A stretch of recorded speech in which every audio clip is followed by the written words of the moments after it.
অনেকেই আছেন কচু খেতে একদমই পছন্দ করেন না, তবে চিংড়ি মাছটা খেতে অনেক বেশি পছন্দ করেন। আর কচু চিংড়ির কম্বিনেশনটা অনেক আগে থেকেই চলে এসেছে। যদিও আমরা ম্যাক্সিমাম টাইমে কচু চিংড়ি দিয়ে তরকারি রান্না করে খাই, তবে ভর্তাটা কিন্তু খুবই কম বানাই। আজকে আপনাদের সাথে শেয়ার করব কচু চিংড়ি দিয়ে মজাদার একটি ভর্তা রেসিপি। আশা করি সবারই অনেক বেশি ভালো লাগবে। প্রথমে আমি কাঠকচু নিয়ে নিয়েছি, আর এগুলোকে আমি পাতলা পাতলা করে কেটে নিয়েছি। তারপর নিয়ে নিয়েছি কচু চিংড়ি, আর চিংড়ি ভর্তার জন্য পেঁয়াজ, রসুন, আদা এবং কাঁচামরিচ নিয়েছি। ব্যাস এই কয়েকটি উপকরণ দিয়ে কচু চিংড়ির ভর্তাটা বানিয়ে নেব। তো এইখানে আমি কচুগুলোকে আগে সিদ্ধ করে নেব, যেহেতু এটা কাঠ কচু আর তার গুঁড়ার অংশটা দিয়ে ভর্তাটা করছি, সিদ্ধর মধ্যে যাতে কোনো ঝামেলায় না হয়। প্রথমে কিন্তু সিদ্ধ করে নিয়েছি, আর সিদ্ধটা খুব ভালো করে হয়ে গেলে কচুগুলোকে আমি তেলের মধ্যে ভেজে নেব। তেলের মধ্যে কচুটা ভেজে নিলে কচুর মধ্যে যে একটা পাংশে ভাব থাকে, সেই ভাবটা কিন্তু একদমই থাকে না, আর খেতেও অনেক বেশি মজা হয়। সিদ্ধ করার পরে আমি কচুগুলোকে খুব ভালো করে ভেজে নিয়েছি। এবার পেঁয়াজ, রসুন, আদা এবং কাঁচামরিচগুলোকে খুব ভালো করে ভেজে নিয়েছি। আর এখানে আদা কুচিটা অবশ্যই দিচ্ছি, যেহেতু এখানে চিংড়ি মাছটা ব্যবহার করছি। নর্মালি চিংড়ি মাছ ভর্তাটা যেভাবে করে থাকি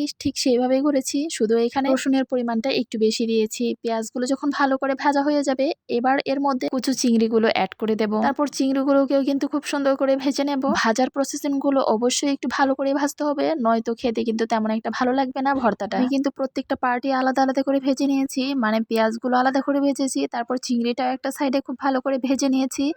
এরপর দুইটাকে একসাথে মিক্সড করে নিয়েছি। ভাজাভাজি পর্ব শেষ হলে এবার বাটাবাটির পালা। সমস্ত উপকরণগুলোই আমি পাটার মধ্যে দিয়ে দিয়েছি, এবার খুব সুন্দর করে পেস্ট করে নেব। বাটাবাটির পর্ব শেষ হলে এর মধ্যে স্বাদমতো লবণ এবং অল্প পরিমাণ সরিষার তেল দিয়ে খুব ভালো করে মেখে নিয়েছি। ভর্তাটা স্বাদে গ্রানে অতুলনীয় ছিল। গরম ভাতের সাথে এর কোনো তুলনাই হয় না। ভিডিওটা ভালো লাগলে লাইক, কমেন্ট, শেয়ার দিয়ে পাশে থাকবেন।